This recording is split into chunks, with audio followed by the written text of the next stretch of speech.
Ang bunga ng katotohanan. Ang mga salita ng Elohim sa puso ng isang tao. Paraan ng buhay. Apokalipsis 4:3.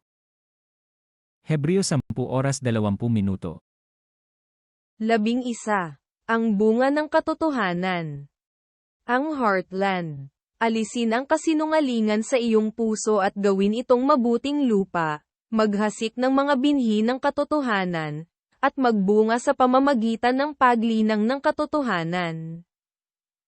Pagbawi ng lupa.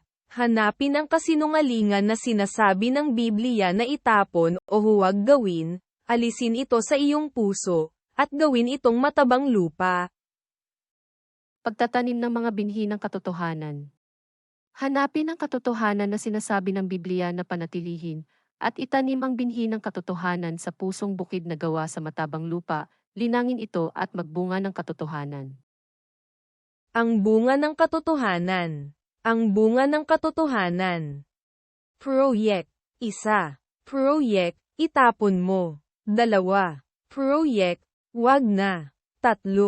Proyek, panatilihin ito. 4. Proyek, gawin mo. IV. Proyek, gawin mo. Alisin ang kasinungalingan sa iyong puso at gawin itong mabuting lupa. Paraan ng buhay. Apokalipsis 4:3. Hebreo 10:20. Efeso Kapitulo 4 Versikulo 29. Anumang salitang mahalay ay huwag lumabas sa inyong bibig, kundi ang mabuting ikatitibay ayon sa pangangailangan, upang makinabang ng biyaya ang mga nagsisipakinig. Huwag kayong gumamit ng masamang pananalita, sikaping lagi na ang pangungusap ninyo iyaong makabubuti at angkop sa pagkakataon upang pakinabangan ng makaririnig. Efeso Kapitulo 4 Versikulo 32. At magmagandang loob kayo sa isa't isa, mga mahabagin, na mangagpatawaran kayo sa isa't isa, gaya naman ng pagpapatawad sa inyo ng Diyos kay Kristo. Sa halip, maging mabait kayo at maawain sa isa't isa, at magpatawaran, tulad ng pagpapatawad sa inyo ng Diyos sa pamamagitan ni Kristo. Efeso Kapitulo 5 Versikulo 1. Kayo nga'y magsitulad sa Diyos, na gaya ng mga anak na minamahal. Mamuhay bilang mga taong naliwanagan, yamang kayo'y mga anak na minamahal ng Diyos, tularan ninyo siya. Efeso Kapitulo 5 Versikulo 2. At magsilakad kayo sa pag-ibig, gaya rin naman ng pag-ibig ni Kristo sa inyo, at ibinigay dahil sa atin ang kanyang sarili, na hain at handog sa Diyos, upang maging samyo ng masarap na amoy. Mamuhay kayong puspos ng pag-ibig tulad ni Kristo, dahil sa pag-ibig sa atin, inihandog niya ang kanyang buhay bilang mahalimuyak na hain sa Diyos. Efeso Kapitulo 5 Versikulo 4. O ang karumihan man, o mga mangmang na pananalita, o ang mga pagbibiro, na di nang ararapat, kundi kayo'y magpasalamat. Gayon din ang anumang malaswa o walang kabuluhang usapan at pagbibirong di nararapat. Sa halip magpasalamat kayo sa Diyos. Efeso Kapitulo 5 Versikulo 6. Huwag kayong madaya ng sinuman ng mga salitang walang kabuluhan, sapagkat dahil sa mga bagay na ito ay dumarating ang galit ng Diyos sa mga anak ng pagsuway. Huwag kayong padaya kaninuman sa pamamagitan ng mga pangangatwirang walang kabuluhan, sapagkat dahil sa mga gawang iyon, ang Diyos ay napupuot sa mga suwail. Efeso Kapitulo 5 Versikulo 8. Sapagkat noong panahon kayo'y kadiliman, datapuat ngayon kayo'y kaliwanagan sa Panginoon, magsilakad kayong gaya ng mga anak ng kaliwanagan. Dati, nasa kadiliman kayo, ngunit ngayon ay nasa liwanag sapagkat kayo'y sa Panginoon. Mamuhay kayo gaya ng nararapat sa mga taong naliwanagan. Efeso Kapitulo 5 Versikulo 10. Na inyong pinatutunayan ang kinalulugdan ng Panginoon. Pag-aralan ninyo kung ano ang kalugod-lugod sa Panginoon. Efeso Kapitulo 5 Versikulo 11. At huwag kayong makibahagi sa mga walang mapapakinabang na gawa ng kadiliman, kundi bagkus inyong sawatain. Huwag kayong makikisama sa mga taong gumagawa ng mga bagay na walang ibinubungang kabutihan, mga bagay na dulot ng kadiliman. Sa halip ay ilantad ninyo sila at ang kanilang mga gawa. Efeso Kapitulo 5 Versikulo 15. Mangagingat nga kayong lubos kung paano kayo lumalakad, huwag gaya ng mga mangmang, kundi gaya ng marurunong. Kaya't ingatan ninyo kung paano kayo namumuhay. Mamuhay kayong tulad ng matatalino at di tulad ng mga mangmang. Efeso Kapitulo 5 Versikulo 16. Na inyong samantalahin ang panahon sapagkat ang mga araw ay masasama. Sapagkat masama ang takbo ng daigdig, samantalahin ninyo ang bawat pagkakataon na kayo'y makagawa ng mabuti. Efeso Kapitulo 5 Versikulo 17. Kaya huwag kayong maging mga mangmang, kundi unawain nyo kung ano ang kalooban ng Panginoon. Huwag kayong mga hangal. Unawain ninyo kung ano ang kalooban ng Panginoon. Efeso Kapitulo 5 Versikulo 18. At huwag kayong magsipaglasing ng alak na kinaroroonan ng kaguluhan, kundi kayo'y mga puspos ng Espiritu. Huwag kayong maglalasing sapagkat nakasisira iyan ng maayos na pamumuhay. Sa halip ay sikapin ninyong mapuspos kayo ng Espiritu Santo. Efeso Kapitulo 5 Versikulo 19. Na kayo'y mga gusapan ng mga salmo at mga himno at mga awit na ukol sa Espiritu, na nangagaawitan at nangagpupuri sa inyong mga puso sa Panginoon. Sama-samang ipahayag ang inyong damdamin sa pamamagitan ng mga salmo, mga himno at mga awiting espiritual. Buong puso kayong umawit at magpuri sa Panginoon. Efeso Kapitulo 5 Versikulo 20. Na kayo'y laging magpasalamat sa lahat ng mga bagay sa pangalan ng ating Panginoong Jesucristo sa Diyos na ating Ama. Lagi kayong magpasalamat sa Diyos at Ama dahil sa lahat ng bagay, sa pangalan ng ating Panginoong Jesucristo. Mga tagubilin sa mag-asawa. Efeso Kapitulo 5 Versikulo 21. Napasakop kayo sa isa't isa sa takot kay Kristo. Pasakop kayo sa isa't isa tanda ng inyong paggalang kay Kristo.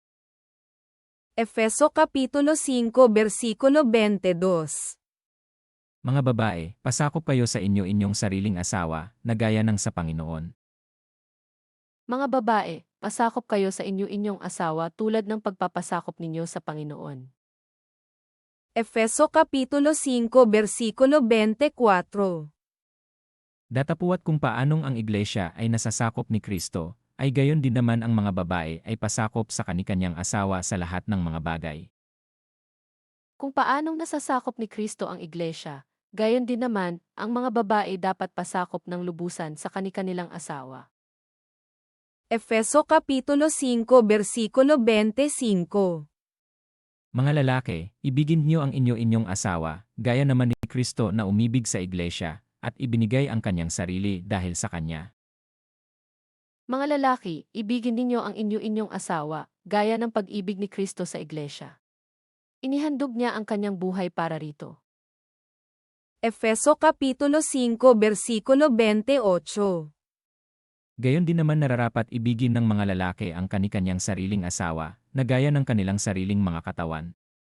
Ang umiibig sa kanyang sariling asawa ay umiibig sa kanyang sarili. Dapat mahalin ng mga lalaki ang kanikanilang asawa tulad ng sarili nilang katawan. Ang lalaking nagmamahal sa kanyang asawa ay nagmamahal sa kanyang sarili. Efeso Kapitulo 5 Versikulo 33. Gayonman ay umibig naman ang bawat isa sa inyo sa kanikanyang sariling asawa gaya ng sa kanyang sarili, at ang babae ay gumalang sa kanyang asawa. Subalit ito'y tumutukoy rin sa bawat isa sa inyo. Mga lalaki, mahalin ninyo ang inyong asawa gaya ng inyong sarili. Mga babae, igalang ninyo ang inyong asawa. Efeso Kapitulo 6 Versikulo 1. Mga anak, magsitalima kayo sa inyong mga magulang sa Panginoon, sapagkat ito'y matuwid. Aral sa mga magulang at mga anak, sundin ninyo ang inyong magulang, alang-alang sa Panginoon, sapagkat ito ang nararapat. Efeso Kapitulo 6 Versikulo 2. Igalang mo ang iyong ama at ina, na siyang unang utos na may pangako. Igalang mo ang iyong ama at ina. Ito ang unang utos na may kalakip na pangako, ganito ang pangako. Efeso Kapitulo 6 Versikulo 4. At kayong mga ama, huwag ninyong ipamungkahi sa galit ang inyong mga anak, kundi inyong turuan sila ayon sa saway at aral ng Panginoon. Mga magulang, huwag ninyong ibuyo sa paghihimagsik laban sa inyo ang inyong anak, dahil sa malabis ninyong kahigpitan. Sa halip, palakihin sila sa tuntunin at aral ng Panginoon. Aral sa mga alipin at mga Panginoon. Efeso Kapitulo 6 Versikulo 5. Mga alipin, magsitalima kayo sa mga yaong ayon sa laman ay inyong mga Panginoon, na may takot at panginginig, sa katapatan ng inyong puso, na gaya ng kay Kristo.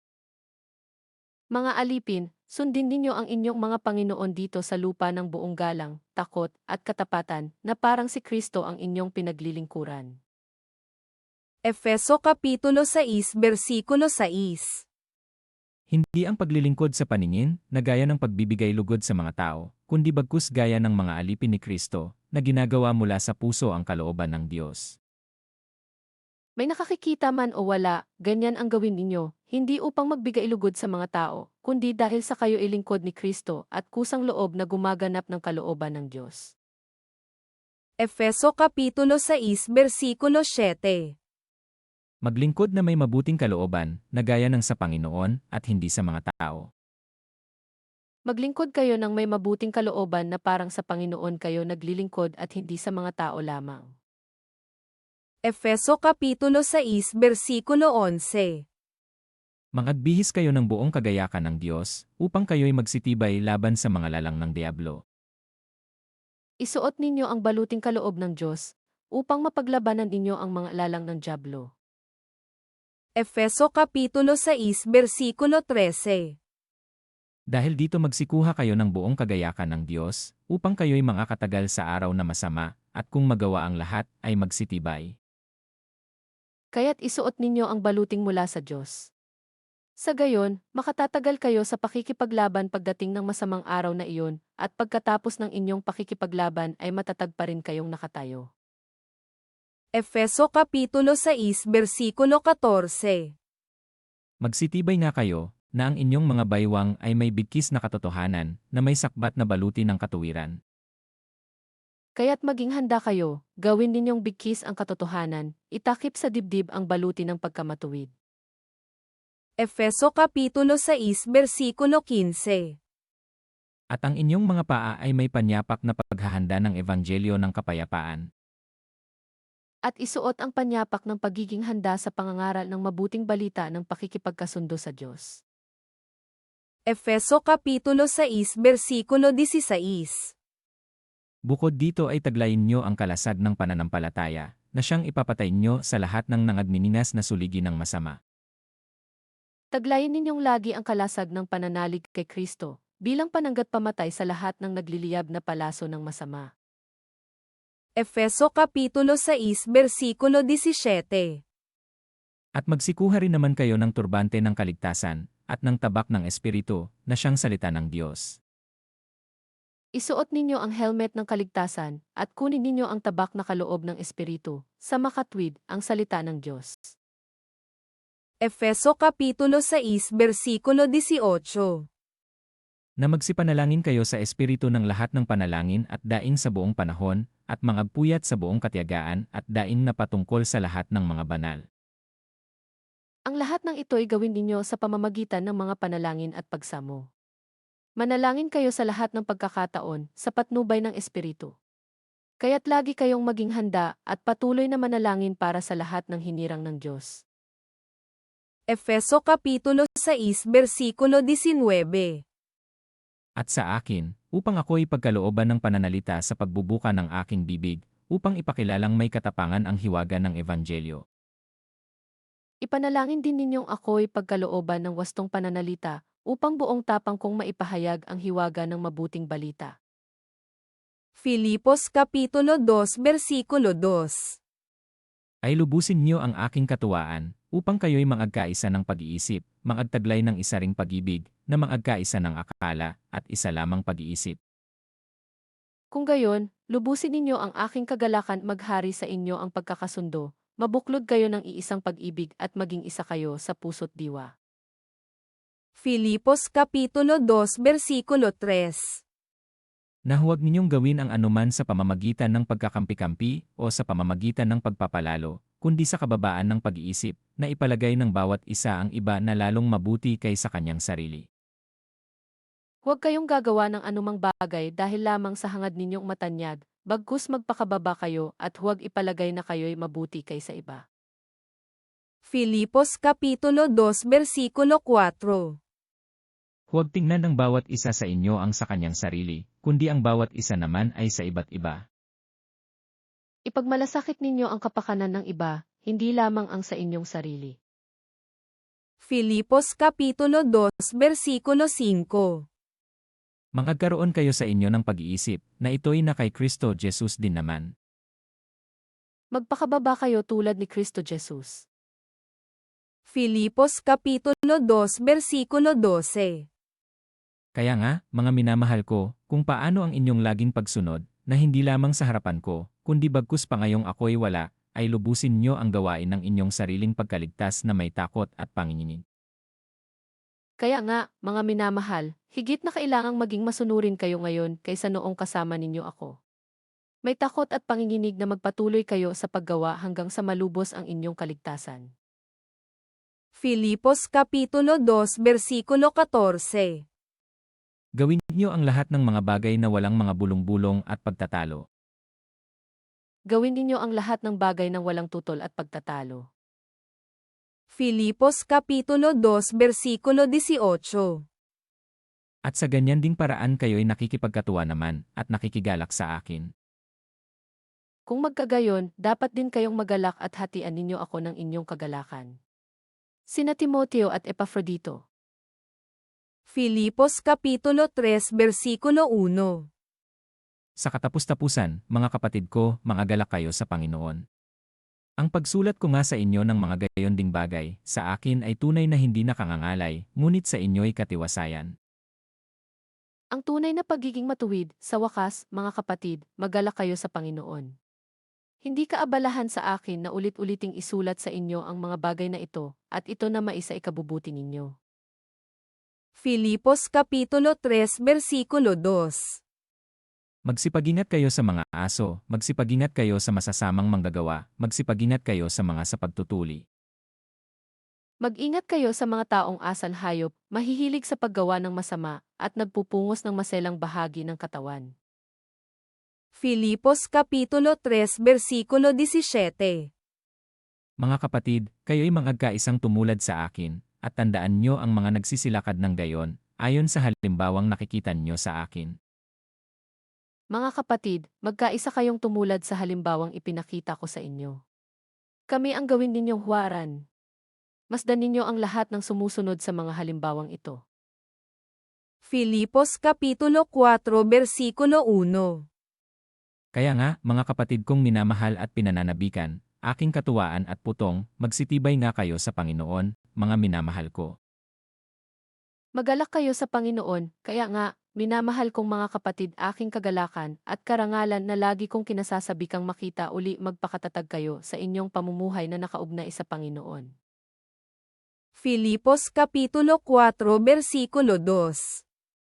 Ipinamamanhik ko kay Euodias, at ipinamamanhik ko kay Sintike, na magkaisa ng pag-iisip sa Panginoon. Euodia, Sintike, nakikiusap ako sa inyo. Magkasundo na kayo bilang magkapatid sa Panginoon.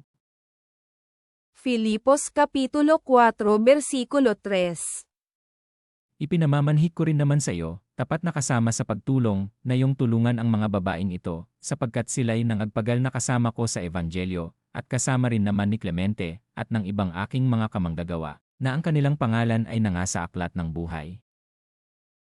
Ipinakikiusap ko rin naman sa iyo, tapat kong kasama, tulungan mo ang dalawang babaeng ito.